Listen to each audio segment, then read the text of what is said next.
Greetings, this is Eric Alexander. I wanted to give you a quick update on what's going on with the market. This is a little bit timely because it's been kind of a rough day.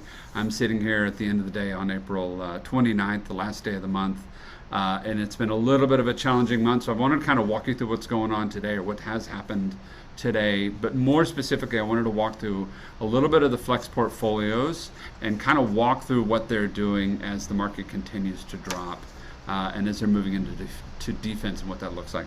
So some quick updates. So the S&P 500 is down right now for the day by about 3.6%. And in particular, April's been a tough month. It's been down by almost 9%, 8.8. NASDAQ continues to kind of take the brunt of it with softening tech news. So right now the NASDAQ's off by about 4.17 for the month, or for the day, and off actually more than 13 and a quarter for the month. So it's been a really pretty tough month in the NASDAQ. The bond market's down as well this month. The bond market's down by about 4.2.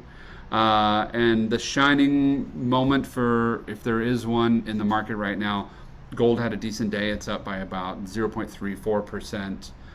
It had a little bit of a rough month, but nowhere near what the equity markets have been doing. But for the year, gold is actually up by about 3.78. So it is, over the past couple of years, gold has not been doing as well as we'd like. But as we see market volatility, we're excited to see gold where it is just a hedge against some of this continued market decline. But what I really wanted to walk through today is really kind of what's going on with Flex specifically, and I want to walk through 3 or 4 different algorithms and how they're responding and what we've seen over the past week to week and a half as April continues to slide. STF, self-adjusting trend following, which is really watching the NASDAQ, actually moved back into cash on April 24th, and it sits in cash as it is right now. And what happened with STF is it tends to move in chunks. It'll move from a 1x position, meaning NASDAQ gets 10, you get 10, NASDAQ lose 10, you lose 10. And it'll move as it goes to defense into cash. And then one more layer down, it'll move into an inverse position, meaning as the NASDAQ drops, it'll go up. And we actually saw it go inverse for the first time this year, and for the first time in a number of years in March, kind of mid-March. It went into an inverse position to help protect the portfolio, and we're seeing it kind of head that way. I would suspect 1 or 2 more days of this and we'll be in an inverse position again.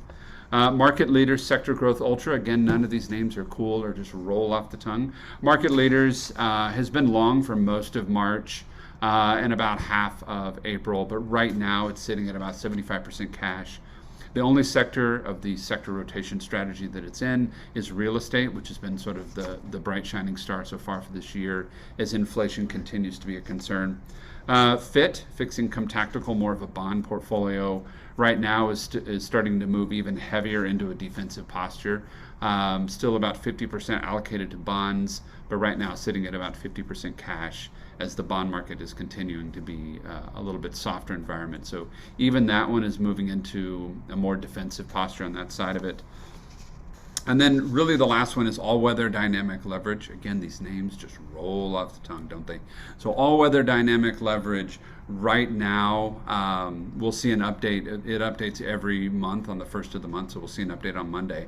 But right now it's about 55% gold, about 30% bonds, about 3% cash, and then the rest of it S&P 500. So it still has a little bit of long exposure, but it's about as defensive as I've seen. The last time we saw it really get this defensive was really back in April of 20.